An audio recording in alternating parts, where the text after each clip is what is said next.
The stranger beneath the blood moon.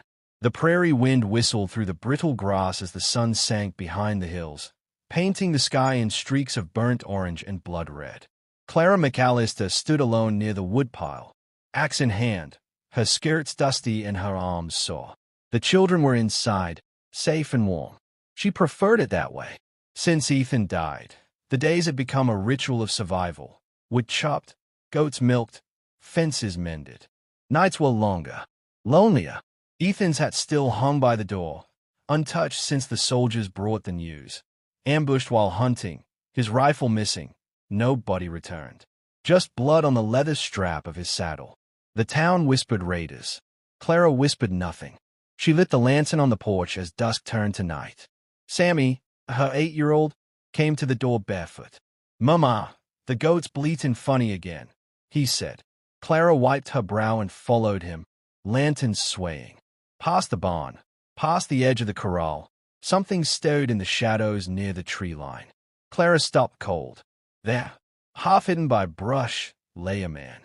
Slumped, bleeding, motionless. Her breath caught in her throat. A tomahawk glinted beside him. His skin was bronzed, his hair long and braided. A Comanche. Her body moved before her mind could. "Sammy, back to the house. Now," she whispered. He didn't argue. Clara crouched beside the stranger, heart pounding. His chest rose, barely. Blood seeped from a wound at his side. His eyes fluttered, unfocused, locked with hers for the briefest moment. Then he went limp again. She hesitated, torn between fear and duty. She thought of Ethan, of the townspeople, of what they'd say, what they'd do. But another thought rose louder than fear. "He'll die if I leave him here."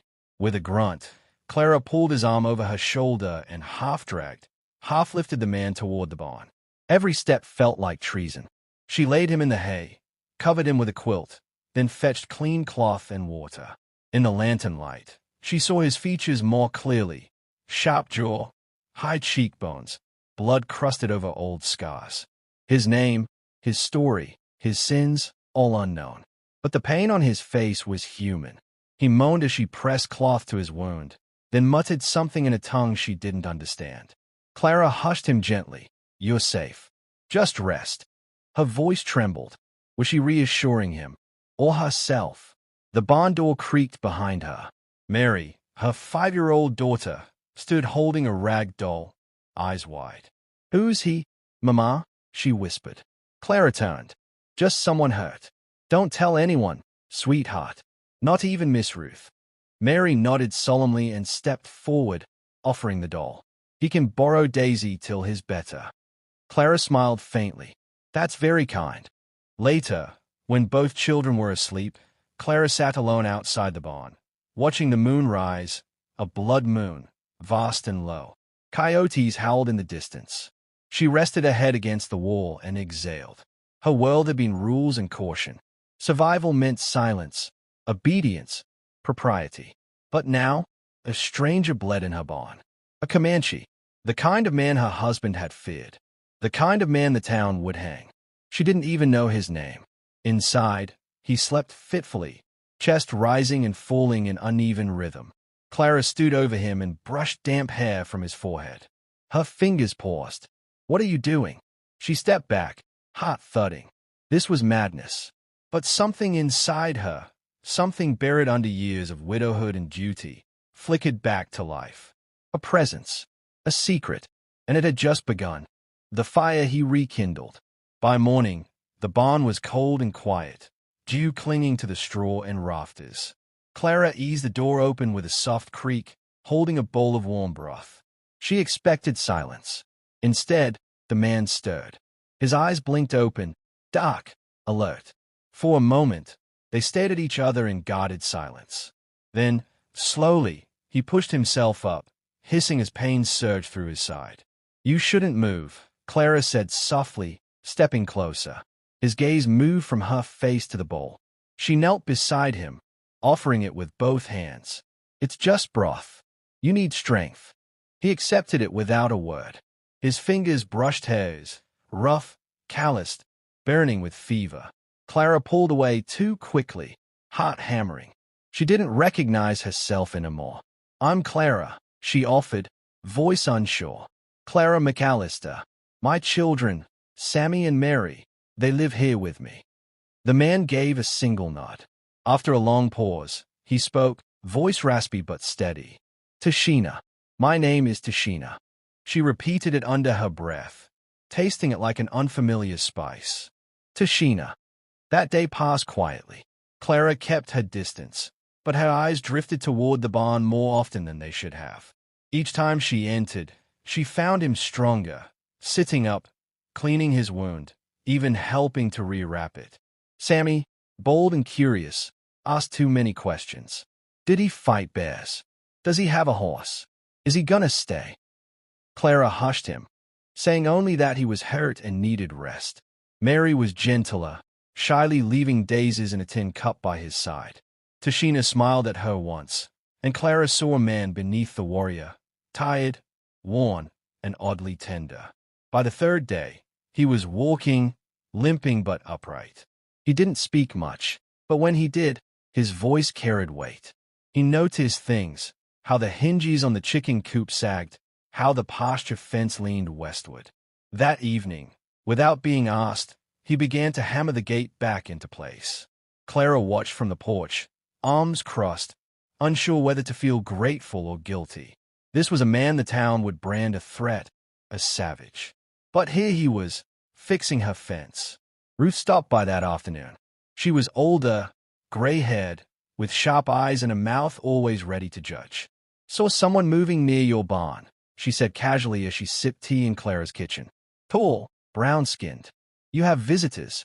Clara's hand stilled on the flower bowl. No one but the kids and me. Ruth sniffed. You know what they say. Those Comanche don't die easy. One shows up, the others ain't far. Clara said nothing, keeping her face neutral. But a fire lit behind her ribs, anger, fear, and something else she couldn't name. That night, after the children were asleep, she found Tashina sitting by the fire pit, sharpening a piece of wood into an arrow. His hands moved slowly, deliberately. She sat beside him, the silence between them thick but not uncomfortable.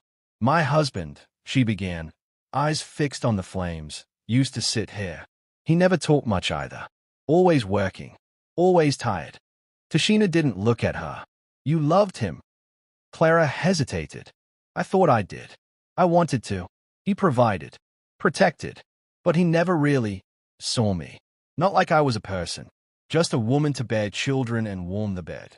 Tashina turned his gaze to her. Unreadable. You are more than that. Her throat tightened. No man had said those words to her. Not once. He handed her the arrow. You finish it. She took it. Her fingers shook slightly as she smoothed the wood. It wasn't just an arrow.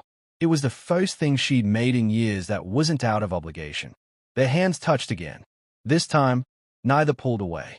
Clara stood suddenly, heart thudding. Good night, she said too quickly, and walked toward the house without looking back. Behind her, the fire crackled, and the arrow lay between them, unfinished. The line she crossed. The storm arrived without warning. Clouds roared across the horizon like stampeding cattle, blotting out the sun, hurling wind across the prairie. Clara secured the barn doors just as the first crack of thunder split the sky. Inside, the air was heavy with the scent of hay, wood smoke, and something else, unspoken longing. Tashina stood by the far wall, shirt off, arm bound in cloth. Rain drummed on the roof above them. Clara's eyes lingered too long on his scars, old wounds that told silent stories. She turned away quickly, cheeks flushed. You should be inside, he said, voice low. I'd rather be here, she replied before thinking. The words hung between them. He stepped closer. They will talk, if they haven't already. She wrapped her arms around herself. They always talk, whether you deserve it or not. Lightning flashed through a crack in the boards. In that white burst, Clara saw his expression, calm, but watching her intently, like a wolf who wasn't sure whether to flee or stay. I lost Ethan a year ago this month, she whispered, and I don't miss his voice. I don't miss his hands. What kind of wife does that make me? Tashina didn't answer right away. He reached into the hay and pulled out the arrow she had never finished. He held it gently, like something sacred. You're not a wife now. You are a woman, and women are not things to own or tame. She felt the breath catch in her lungs. The storm outside swelled louder. Something cracked in the distance. A tree, perhaps, or the last wall around her heart. I'm tired of being good, she said, barely a whisper. Good never brought me peace. He stepped forward, slowly, giving her time to run. But she didn't. Instead, she reached up and touched the side of his face. His skin was warm, alive, real. He leaned down, lips brushing hers, hesitant but hungry. When she kissed him back, it was not out of impulse, but choice, a need that had long been buried beneath grief and obligation. Their movements were slow at first, uncertain, hands exploring not out of lust, but wonder. In that moment, it wasn't about betrayal or guilt. It was about being seen, being felt, being wanted. The rain masked their breaths. The firelight flickered against the barn walls as their bodies met in silence.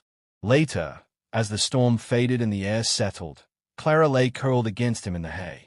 His arm around her felt like protection, not possession. I don't know what this means, she murmured. I only know I don't regret it. Tashina didn't speak, but he held her closer. A rooster crowed somewhere in the distance, early, confused by the dark storm. Time was returning. The world was coming back. Clara sat up, smoothing her dress. She looked around the barn like she was seeing it for the first time. Her gaze fell on her hand, the one where her wedding band had rested. It wasn't there. She had removed it 2 nights ago to knead dough. She had not put it back on. The children would wake soon. Ruth might return. The town wouldn't forgive this. Tashina stood and began dressing. There was no shame in his movements, only silence. He looked at her with something close to sorrow, as if he knew this peace was temporary. You should leave soon, Clara said, trying to steady her voice. The town, if they find you. I know, he said. But I don't want you to, she added quickly. Their eyes locked. His expression softened, but he said nothing. That was the cruel part of desire. It awakened everything, but it promised nothing. She stepped outside, the grass wet beneath her feet, and looked toward the house where the curtains still slept.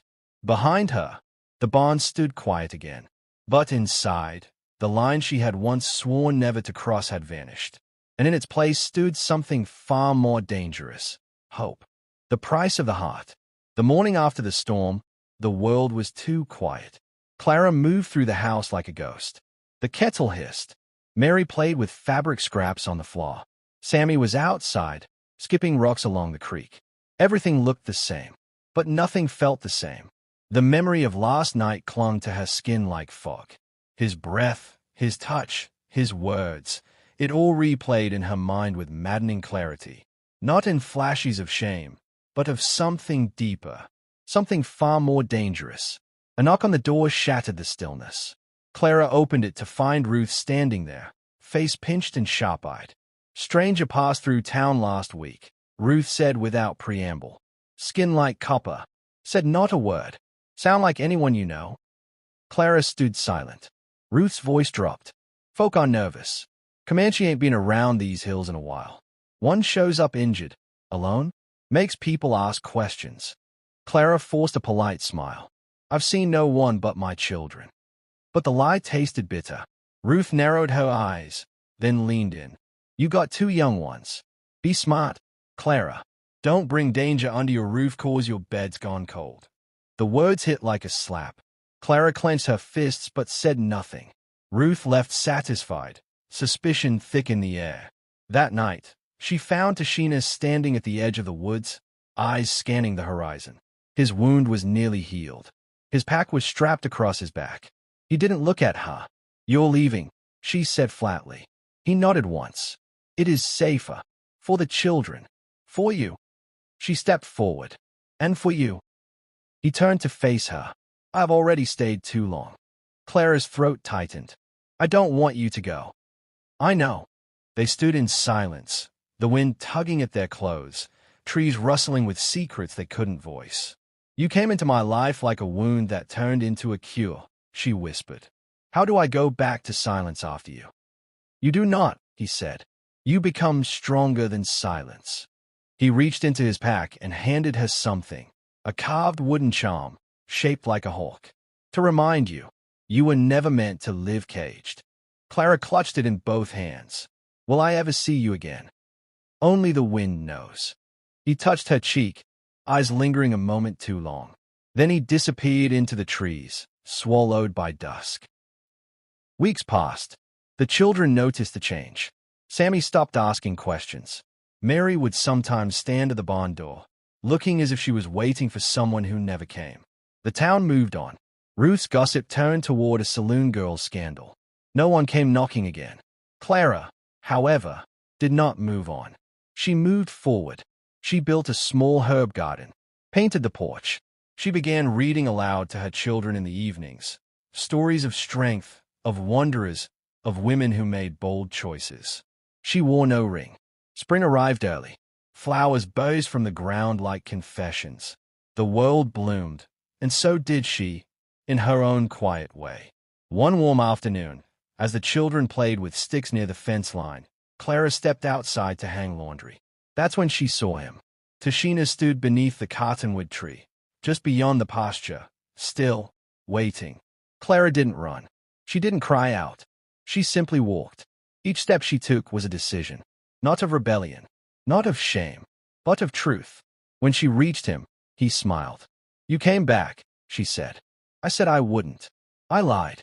A laugh broke through her, full and alive. Tashina took her hand. There were no promises, no declarations, only the quiet certainty that this was real. She didn't need the town to understand. She only needed this.